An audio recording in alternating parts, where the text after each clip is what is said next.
So, hi everyone, and welcome to the Showstopper panel for the day one of 17th World Education Summit. Here we are going to discuss on the one of the most important topic, that is the impact of ICT on education, challenges and the opportunities. So I would like to introduce esteemed panelists, edutech leaders, and the education leaders from the Pan India. So, with all pleasure, I would like to introduce Ms. Revathi Srinivasan, Director, Education, Singhania Group of Schools from Mumbai. Welcome, Revathi ma'am. Welcome to the 17th World Education Summit. She will moderate this session. Yes, thank you very much. And our next panelist will Mahua Das Gupta, Principal, the Tribhuvan School from Patna. Welcome, Mahua ma'am. Welcome to the 17th World Education Summit. We have Chhibber, CAO, Habitat Group of Schools UAE. Welcome, Sunita ma'am. Welcome to the 17th World Education Summit. And she is live from UAE right now. And we have Sharang Arvind, Associate Director, Sales and Customer Success, Prodigy Games. So hello. I request all my audience to put your questions on the Q&A section. We will directly take it live. And if your question is not taken live, we will take it offline as well. So I hand over this session to Revathi ma'am. Revathi ma'am, over to you, and we are hoping for the wonderful session. Thank you very much, Abhishek, and to all my panelists, a very good evening. We're going to have fun discussing. Let's make it conversational. And this is a topic that is so much a part of our lives now. So it's not something that's a standalone anymore. There was once upon a time that we said we got to introduce technology into our classrooms. No longer is it so. And a very good evening to all our listeners and participants at this event. So we are going to be discussing the role of ICT in education, the kind of opportunities it has thrown and the kind of challenges that we faced, are facing and will face. And let's glide through them, share our experience for the benefit of the audience, because our experiences would also have been the experiences of many educationists and educators. And we all learn from each other. Education is such a space where it cannot get competitive. It can only be collaborative. And what better way to collaborate than to have a webinar like this and have a topic thrown in, which is, I would say now, our life skill. So that's what ICT is today. So yes, March, we were thrown out of gear quite suddenly. technology just stepped into our schools. Not that we were completely away from technology and we didn't use them, we did, but not in this manner in which we did. And virtual school was sort of unheard of. Perhaps we only dreamt that we are going to have a school in the clouds one day, and it truly is in the clouds today. So, how are we going to look at technology having disrupted our lives? Do you agree that it disrupted our lives? And how do you think that it was an advantage? So, I will take it on first with Dr. Sunita Chhibber.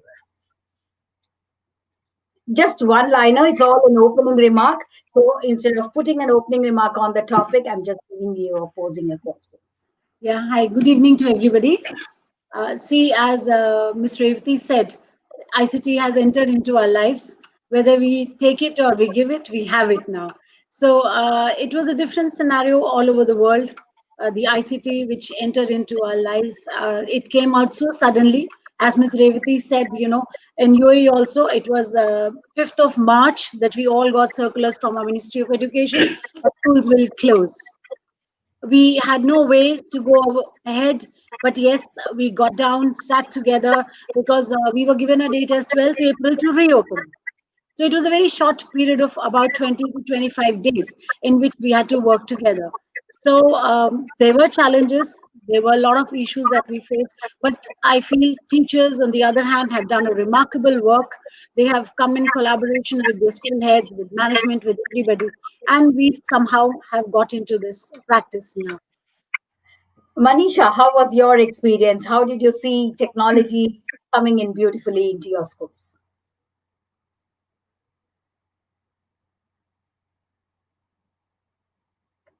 Manisha? Can you hear me? Manisha, can you unmute yourself?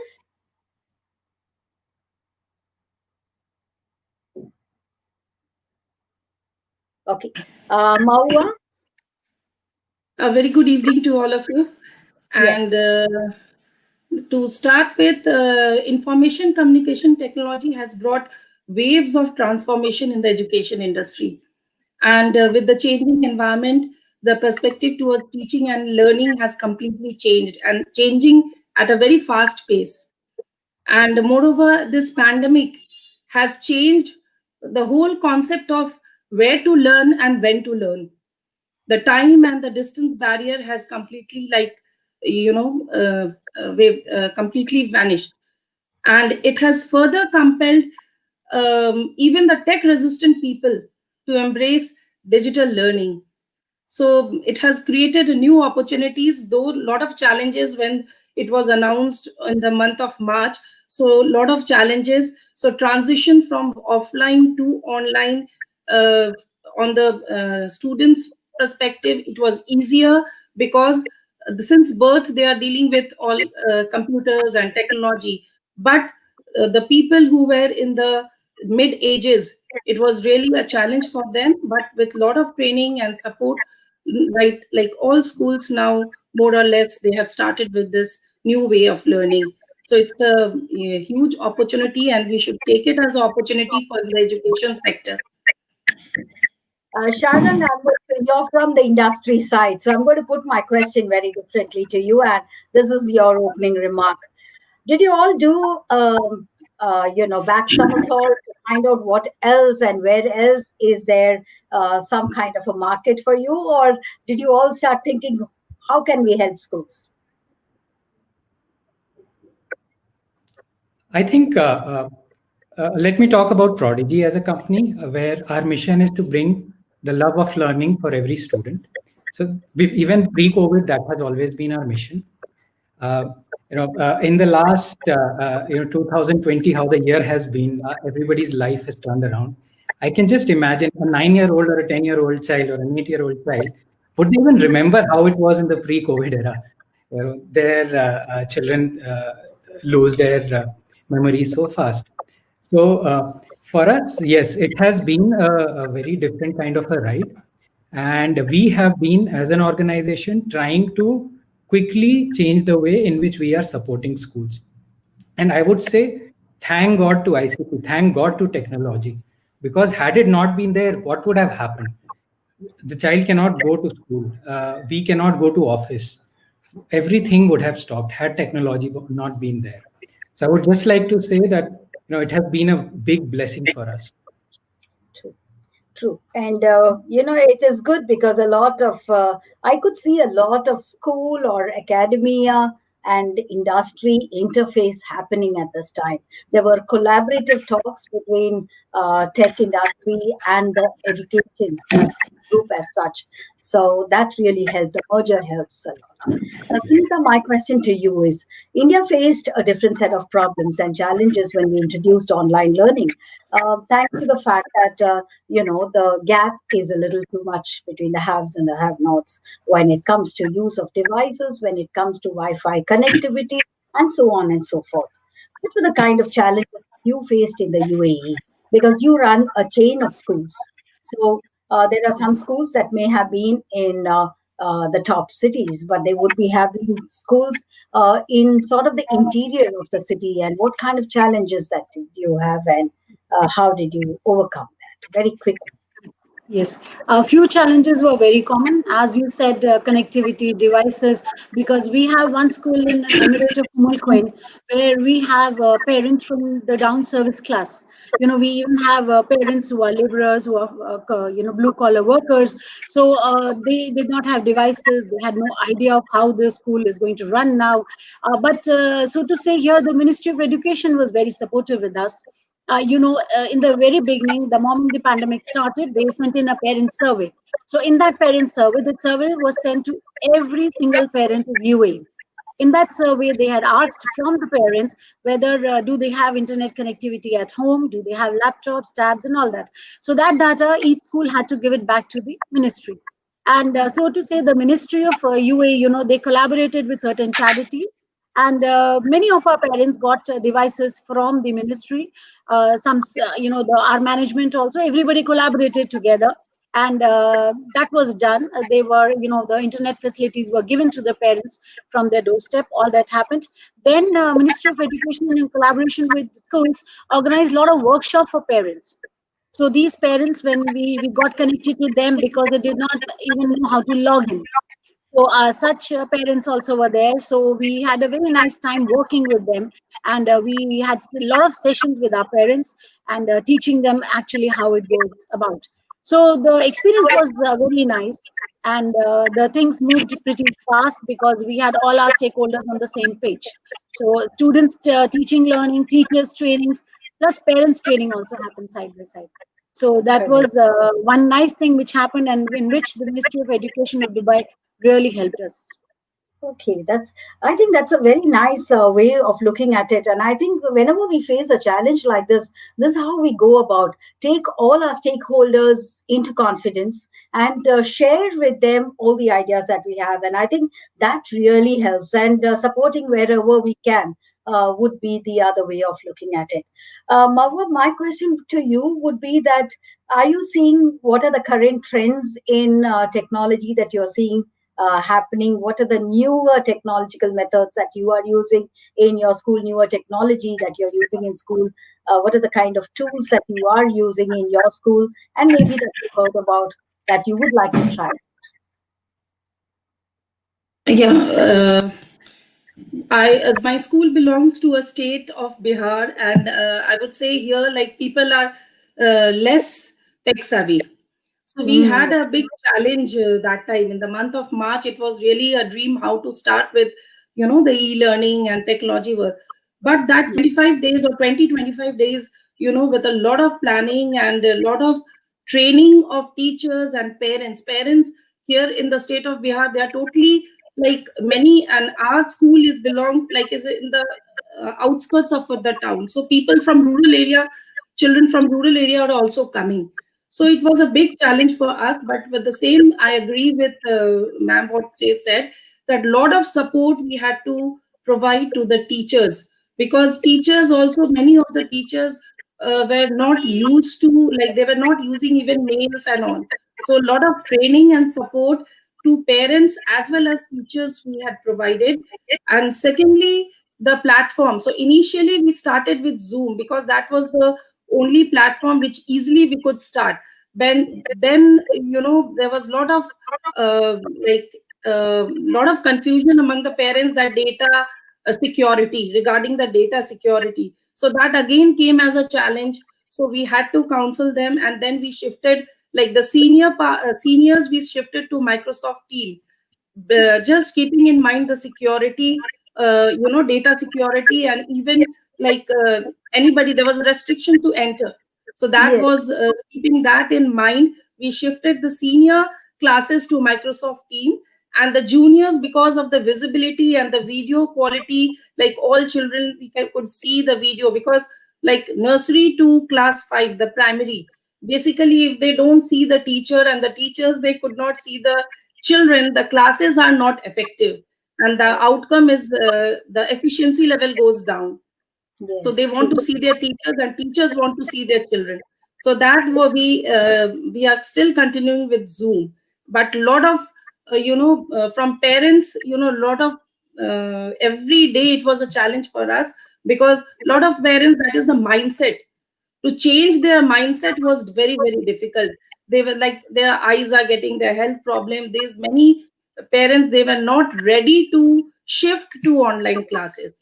True. So a lot of counseling was required, one-to-one counseling of the parents, and training with the parents was required. But like we were the first, but with that 20 days planning and rigorous training, we were the first school to start in the state of Bihar with live classes from nursery to 12. So with that challenge, we could overcome. So this has given, like online, this pandemic has given us a new opportunity for our school also, and the parent, there's one plus advantage also. There was positive feedback from parents also, that now small children, they could see the classes from home, what is going on in the classes, what the teachers are doing. So there were positive feedback also. A lot of parents appreciated that the online learning is better than the offline.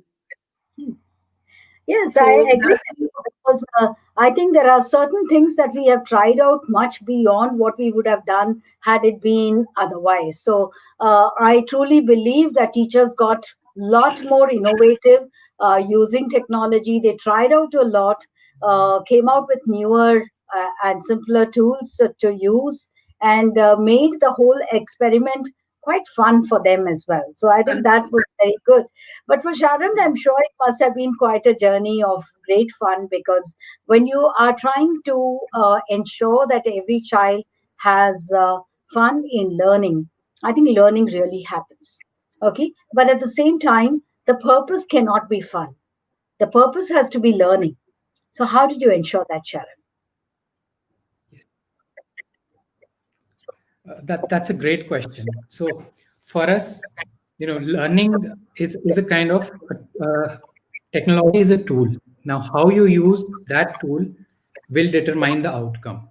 And for us, the prime goal has always been learning and to get the learning outcomes for each and every topic.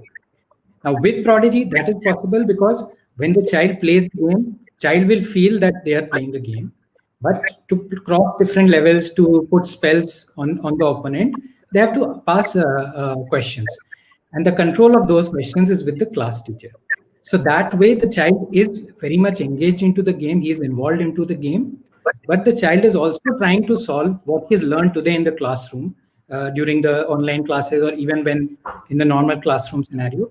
Whatever he learns, the teacher can create assessments on that. So therefore, the actual purpose of the learning happens. And we have seen the learning outcomes increase over time as the usage of Prodigy increases. The child's engagement increases, and that love for math comes automatically. Absolutely, very well said. I'll come back to what your product would be like a little later. But my question now to Sunita is Sharon brought about a very good component of how the teacher designs and uses the tool to design something like an assessment that engages the child better in a fun manner. Okay. And so it is the teacher engagement. And I'm sure as educators, all of us believe that it cannot be set by a third party. It needs to be done within the classroom by the teacher, because she knows the needs of the students. She knows where the children stand and how are we going to take them forward. Okay, at the same time, how has engagement been in your classrooms? Now, I saw that you have one school where you have children who cannot, who do not have the devices. How did you, sort of equate them with the children in the city? And how did you bring about that change? How was learning made more interesting for them? Yeah. See, as I told you that we had finally provided devices to them with the help of the government and our management. So, and the training which we did for the parents, though it was a tough task and it was challenging, but yes, slowly and slowly they all came up to us. And lately from September, actually in UAE, we've even started blended classes. Okay. Which is not happening in India. So we've started the blended classes with 30% of students on campus. It was a parent's choice whether to bring the child to school or not. We have been providing special classes for them and keeping all norms in place, like safe distancing and sanitizing and all that is done. And before that, we had conducted again a survey with each parent. Those parents who were facing difficulties, teaching children at home, were very welcoming with this decision of ours to bring their child to school, and especially the school which I'm talking about in Queen. So we had students. We now it's almost one term over from September to December. We had students coming in. We had blended as well as online classes. Both were going simultaneously. The teachers were preparing assignments for both those type of students, blended as well as these. And lately, we just had an e-safety inspection also from our ministry. That inspection, the head of the inspection was the school's counselor, because we had to cater to all the aspects of students who were learning from home, their social, emotional, all their skills, which we had to take care of. Because there were a lot of parents, as Ms. Mahua also said, parents' concerns that children are sitting for long in front of the, laptop, and they have issues, eye strain, and back issues and things like that. So all these, we had an e-safety, survey done. After that survey, the results were transparent. We had put up all the results to the MOE when they did an e-safety inspection. And this has really helped us a lot in bridging between the parent, student, and the teacher, because the outcome of the inspection was really good. And this has helped all the schools in UAE to work better for the students. I'd like to ask you a question. Did you face any challenges in the blended learning component? No, ma'am, no challenges as such, because the number was very few. Like out of 30 students, it was 10 present each day. We had to make two batches, batch A, batch B, batch C. They were coming in 3 batches. So the school starts here on Sunday. Sunday is the first day because our weekend is Friday, Saturdays. So, it was like Sunday batch A, Monday batch B, and then Tuesday batch C. And the rest 20 students were learning from home. So when these blended students were coming in classes, though the number was less, so we could cater to their needs better, in a better manner. Mahua, my question now would be to you. Do you think that technology has empowered students so that they can completely take charge of their own learning? Or they have control over the design and the running of their own learning, or the ownership of the learning? Because as teachers, we always say this, that the onus of learning should be on students. If the teacher takes it on, the child will never learn. Okay, so he or she will be dependent on the teacher. So how is that possible? So my question again, if you can, how has technology empowered our students to take complete charge of their own learning? Here I would say, like, a role of teachers have changed. With technology, rather than delivering lectures, they have to be facilitators of e-learning, and they have to create a e-learning environment. But technology, I feel, that cannot overpower the teachers. We cannot say that role of teachers will always be there. And e-learning, though e-learning is very, very interactive, but many of the parents and students, they feel that importance of face-to-face interaction also. And knowledge sharing is fine and lot with aids. So basically, information technology is a tool for a teacher to facilitate the learning process with the children. Yeah, I agree that it is a tool, but I also see that there is a lot of self-directed learning happening with technology coming in. I'm seeing students taking their own initiative in picking up, they in fact pick up courses that they can do to enable their own or add on to substantiate the learning that they already have in a particular subject, which is a very good thing. It's shrinking boundaries, it's shrinking barriers. You are seeing an interaction between students with professors from universities abroad. You're seeing that interaction happening even with industry experts. And I think that's going to be coming in. But in a blended learning module, you're seeing we have to be focused on our outcomes. So outcome-based learning is a serious concern when it comes to blended learning. So how do we tackle that? Any one of you can answer that. How do you tackle, that you ensure your outcomes, the outcomes are reached? So is it your objectives? Is it your outcomes? How do you work with that? Anyone would like to handle that? Because basically, I feel very much about blended learning is the fact that there is a mix and match. And it is very, very essential that we use Bloom's taxonomy, okay, as a tool for ourselves. And if you see the Bloom's taxonomy, the chain, if I see Bloom's taxonomy today, it is no longer the Bloom's taxonomy that we used earlier when we were in college. From the noun forms, we have moved to the verb forms, which means that instead of evolution, we have said now we are saying we are evolving. We say that we are creating, we are evaluating. Okay, so beginning with understanding, remembering, then understanding, then applying, and then the analysis part of it, to evaluating, to creating, all of that is what we are doing. So for me, blended learning is a format where there are certain matters that needs to have a face-to-face interaction, and those are the content, if I can say, or objectives that you think which will have that kind of a thing should be having a face-to-face class, and the rest of it can be at home. So this is how I think we have to use this more, and we have to use blend Bloom's taxonomy as a planning tool for our classes. When we do that, I think we are able to apply it in all models of learning, be it real learning or physical learning that I can see, or it's a complete remote learning, or whether it's a blended classroom. If we use Bloom's taxonomy as a planning tool, I think you can apply that to any form of learning. And when we are saying forms of learning, it means that what are we trying to do? We are just trying to organize our thinking. So that's what we have to do. And now my question is to Sharang.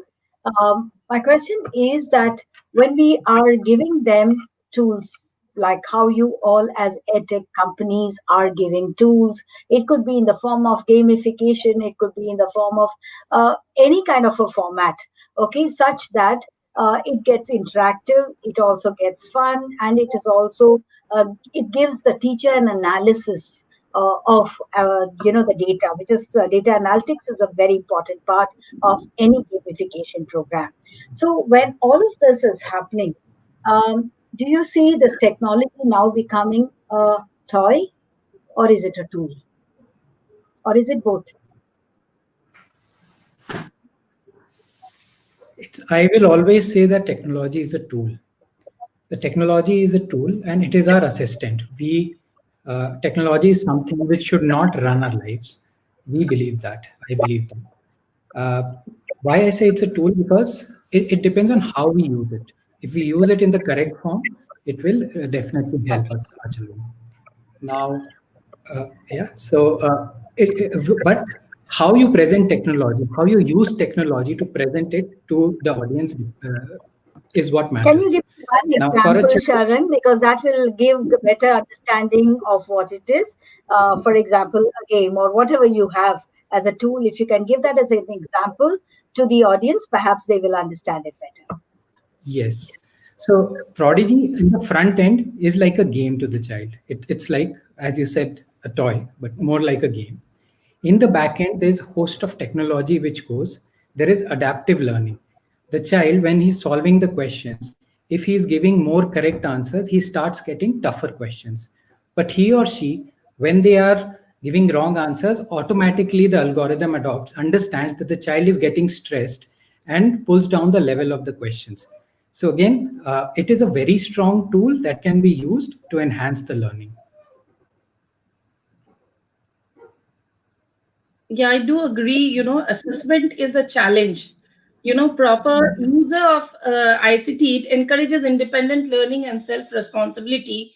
And e-learning can be, also gives a quick access to the ideas and experiences from wide range of people and different cultures across the countries. But assessment is a challenge because like a lot of questions you get it in Google, and that is becoming a challenge. And so what from my experience, like teachers, but that is again a challenge with the teachers, the questioning skills, like knowledge based question and understanding comprehension questions, the child gets very easily access to all the wide range of resources which is available. So the questioning pattern, and I do agree, the Bloom taxonomy, that is what we have to like when we are doing online assessment and all, so more towards the assessment level, we have to keep a check what type of questioning skills we are testing. And secondly, just to add in here, because assessment has become mainly online now, so it's just very few grades where we are giving them to write comprehensions and passages and lengthy answers, but mainly it has come down to MCQs. It has come down to match the following and things like that. So assessments have become more objective than subjective. So yes, as Ms. Mahua said, we have to be very careful because assessing skills of children is very important, and the attainment levels we need to really record, because as we say, one size doesn't fit all. So or every child is different. Every child has a different capability and capacity. So this has been also a challenge when we've gone up to ICT for assessments. Definitely, it has been a challenge for us, but slowly and steadily we are moving towards that aspect also. Challenges for the teachers also to frame questions like yes, that. very true, very true. On the Because it's become more objective. It's become more objective type questions. Even that. So right now, like initially we did not do, but like you said, comprehension. So comprehension questions also asking in the form of MCQs. Yes, yes, and that's right. That's right. Skills, testing Yes. application skills. It's very difficult challenge for the teachers to frame such questions. Our teachers are not prepared. Yes, Mahua, I agree that it can be challenging for the teachers to frame questions, but I think it's very easy for children to get answers. Answers, This yes. is But the other way around, we've been observing classes of our teachers. So in the other way, if we think from the other way also, the 3D aspect and animation and AI and all has helped, children understand all the basic concepts much better. The area and volume, small examples of primary students working with area and volume. When we went into classes and we saw it's beautifully done with 3D animations. So, the teaching learning has become more interactive, more colorful also. And it's a two-way learning, Yes, both ways. two-way learning. Yes. Role of. And what I also observed was the fact that we are able to use even AR and VR for practicals. So it's not that even that Yes. part of it is, sort of left out. I think there is a lot to experiment. Basically, I'm seeing technology as a tool where you can experiment and stretch beyond one's own imagination. And Yes. I think that's where, technology has a greater advantage over us. What Yes. we need to be doing is to ideate and be willing to try, because I think that stretching is going to be important from all of us. That's why I said, how creatively can we set a paper is maybe a challenge, but it is also important for us as teachers to do so, because I think whatever we may have done in all these years, it's time for us to sort of redesign our own thinking. And it's a time for us to challenge our own minds. That's what it is. So it's no longer what you can do up there. The other day, when you hear of stories where people from the rural areas have done something with technology, used a QR code, for example, that he had done, and won the global award, the global prize for teachers. And I think it comes from this idea that it is not how much of what you have. It is about how much can you use the simple tool that you have, research on it, work on it to bring out the best. And for that, you do have edtech companies that support you, and you do have educators who are in the field of technology who can come out supporting, and we need to take help from each other, in that process. So I think that's what I would like to say about, when it comes to assessments and use of technology in our classrooms. But the infrastructure always need not be infrastructure in a big way. That's what I would like to tell all schools, because it's not about only money that needs to be pumped in. It's willingness to try, openness to be able to innovate, being persevering, because I think being persevering is very, very important, because you may not get something at the first go, but can we work it out later? But is there some one practice that you tried out and turned out like heavenly? Mahua, let's begin with you. We started with the classes, like it was a tough challenge. Teachers were more using the PPTs and PDFs for explaining the concept, but it was a one way of teaching. So they started with quizzes and the answers with the small classes. Everybody wanted to participate. The interaction was less. So that way, when they started with the quizzes, they explored, and the quiz, they started taking online quizzes in the class, and the marks were coming. So that was a real fun for the children. And even the answers, when they are asking for chatting on, it's like day-to-day methodology they are changing. So I feel that, this, to raise the quality of standards every day, in the beginning, in the month of April and May, when I was observing the classes, and now when I'm observing the classes, I find a lot of change in how the teachers are using the tools. Now they are using, first day when we were doing, they were very reluctant in using the whiteboard which is given in the platform Zoom or in the Microsoft Team.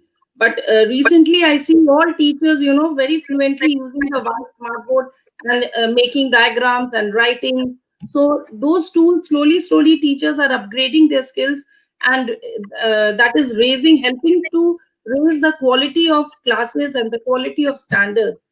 So that way, ICT is a additional educational tool for, I think it's a blessing and in disguise this pandemic has brought, and it has helped our teachers to upgrade, and under compulsion they are using all different tools, and that is helping to raise the quality of teaching and quality of standards, the retention. And to you would be, are Like to mention, now comfortable and fine? Would they want to see technology as something good, or just accept it as a way of life? ma'am, one thing I would like to mention, adding to what Ms. Mahua said, and the question that you put up was, when we started blending teaching, there were some students who were, as I said, we had that inspection. So we could get feedbacks from parents that, some students are not happy staying at home. And they also wanted to come to school, but because of the restrictions, the parents themselves didn't wanted them to come. So what we tried out is, when we started the blended classes, we did the blended class along with the online class. So the children sitting at home could see their peers in the class. the students in the class could see their peers sitting at home, and the teacher was taking a simultaneous class. So this was wonderful, and it worked so wonderfully with us. And the missing factor that they had, not seeing and meeting their peers, was overcome, and it came out very beautifully for us. And for this, we got accolades from parents also. The parents were also very happy with this approach that we did.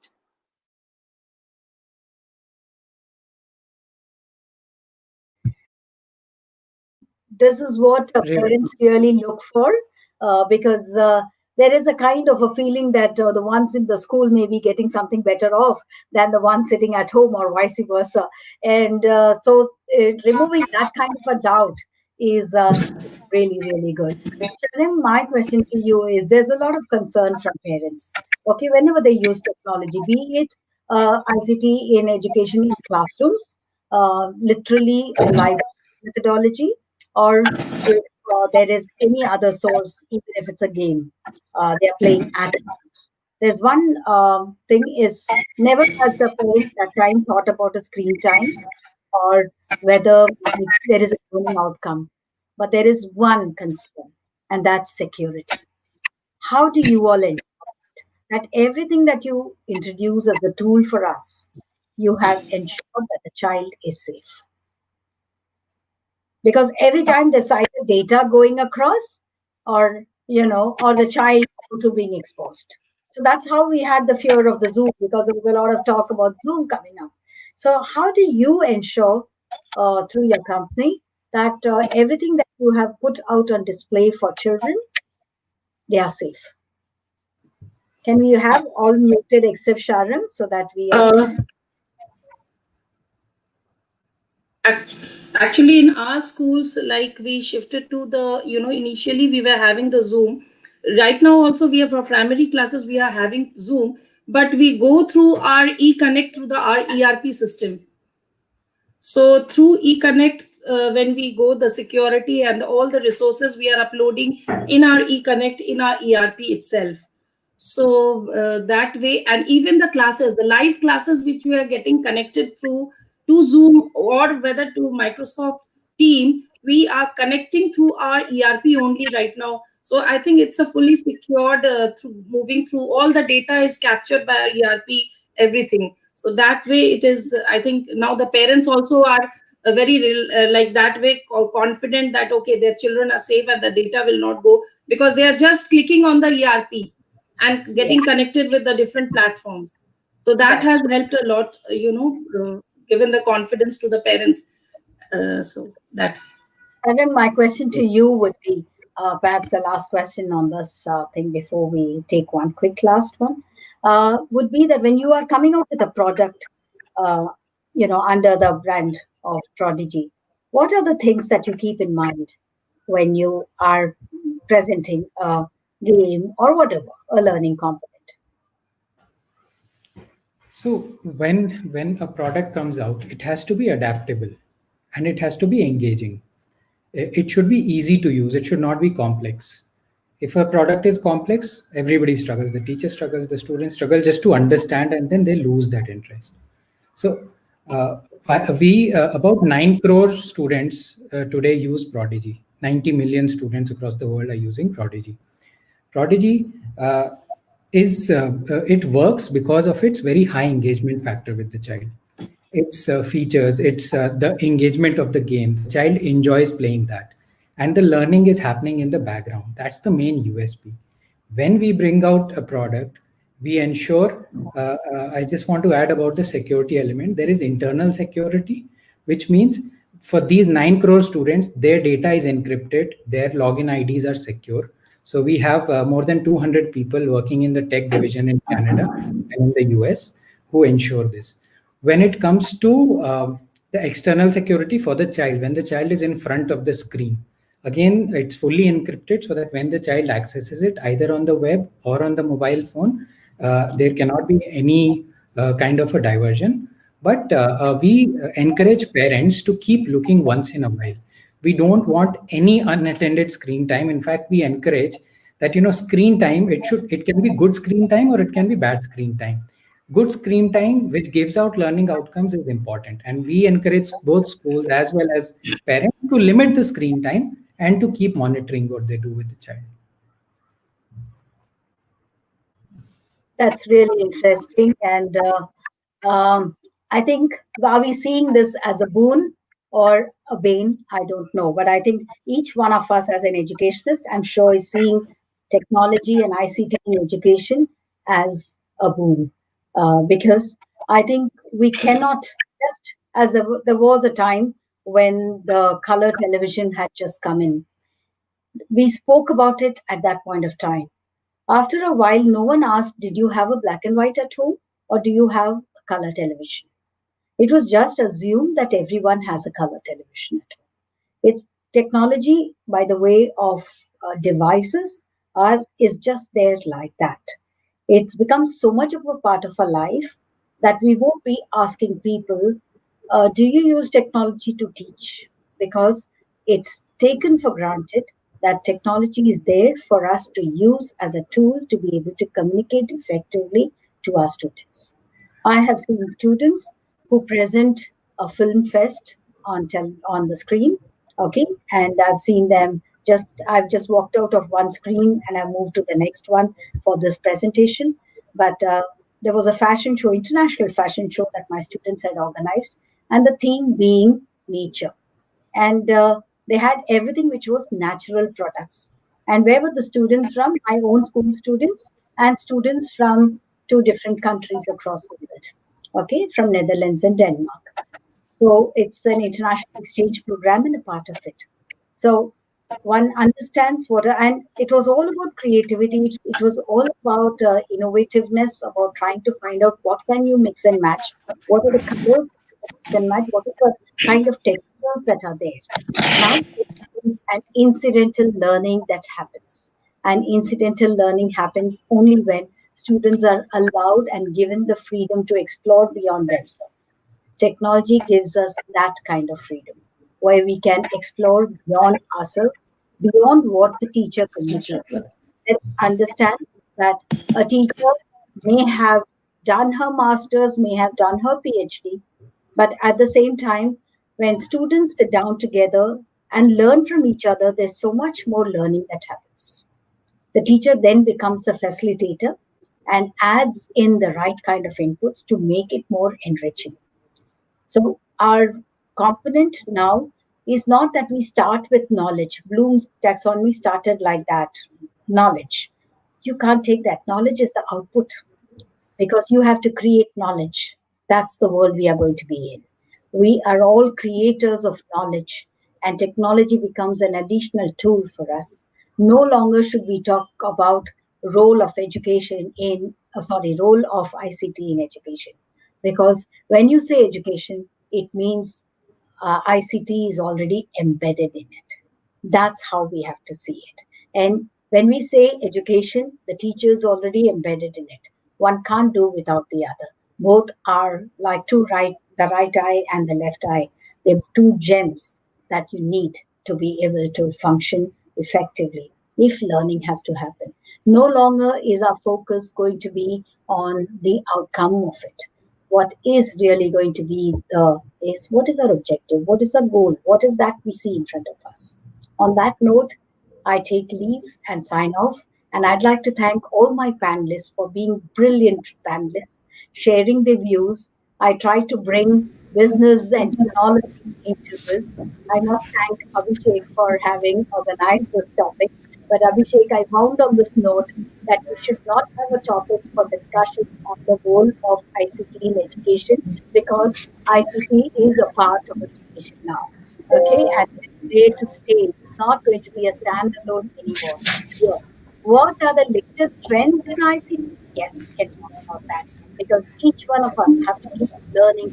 Every day technology changes, and let's try and incorporate the latest in our schools, bring out the best in front of our students so that our students and we learn together to make great schools for the country and great education space. And I think this is the right time where we are collaborating with tech companies and schools both of them collaborate.